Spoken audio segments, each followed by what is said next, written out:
Sup, Blake? How's everyone doing? Hopefully you're doing fine. All I gotta say is E3 has been absolutely phenomenal this year.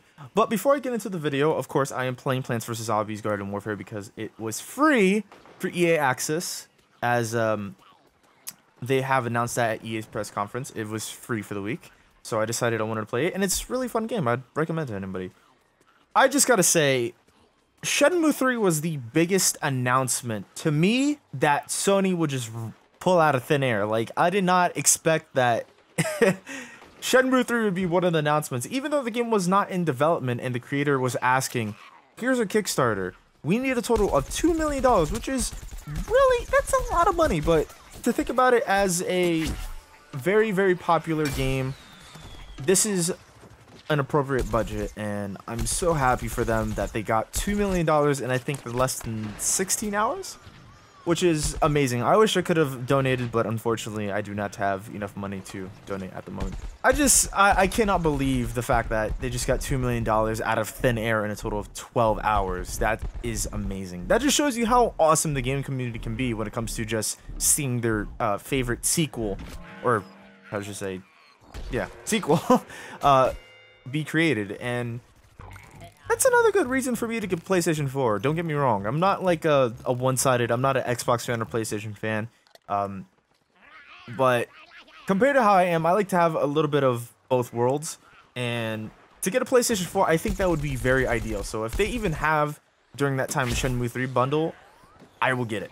I will most likely get it. Compared to the new IPs, games that I'm looking forward to, I don't know exactly, because there's so many games that they announced throughout all the different conferences, and I can name a few. I think it's Ghost Recon's, what is it, Wastelands? Badlands? I could be wrong. A lot of names that I will be announcing, if I do pronounce them or say them wrong, excuse me, because I have terrible memory, and my mind is still recovering from the E3 process, alright? So the new Ghost Recon game, I'm looking forward to that. Of course, The Division, even though a lot of people surprisingly are not, they're starting to get worried about the game, because they announced The Division back in 2013, and it's been like, what, maybe 1 or 2 years already?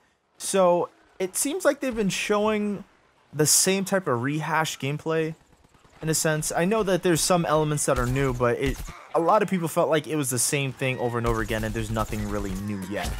So a lot of people are very, very scared for The Division, and hoping that Ubisoft takes the time out to actually work within this game. Otherwise, that hype is just going to kill over, and the game will not be as successful. You know, I don't want to say anything negative, and hopefully the game is successful. Oh, there's a game that's on the Xbox One, that's coming to the Xbox One, which is like this free roam, I guess it's like free roam pirate game. And it looks so awesome, because you get to play it with your friends, and you get to have a wonderful time, and I feel like that's going to be sick. I can't wait for that. The new Ark game, of course, that's very popular already, but it's coming to consoles, which is one of the biggest things I was happy about, because when I seen that trailer, I was like, this is awesome. I love this. I can't wait to get my hands on it and play it for myself. Even though I could get it on PC, but I felt like I could play it with friends too on Xbox, so I might get both for PC and Xbox. But every single year, there's always going to be something different when it comes to E3, and this year in particular was absolutely insane. Just the amount of things that were unexpected to be announced were crazy. Like, people were blowing up Twitter, and it was amazing. I felt like E3 this year was a bit more exciting just by the fact of the unexpected announcements, and that's what E3 is all about. It's all about unexpected announcements and new games that should be produced, or especially new IPs, and new, let's just say new games that come into play, you know, new people, new, fresh meat, you know? And that's what I like about E3 this year, was it was very exciting. There was a lot of new games, even though there was cliches as there are every single year, you know, that's never going to change, that's still going to be a part of E3. I'm just so stoked for a lot of the games. 2015 is going to be a really crazy year for games. Hopefully everything will go well with a lot of these launches. A lot of games will be worth the $60, because that's a big thing with me.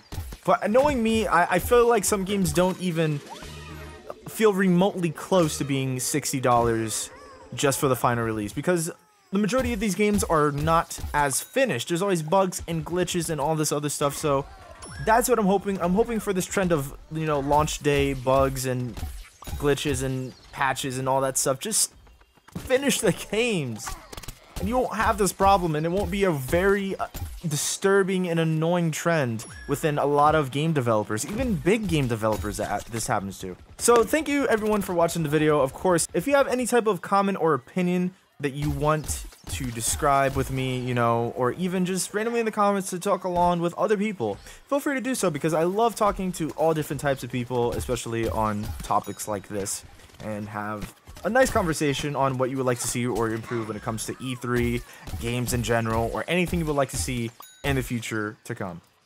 Until then, I shall see you guys in the next video. This is Sidkriken. Peace.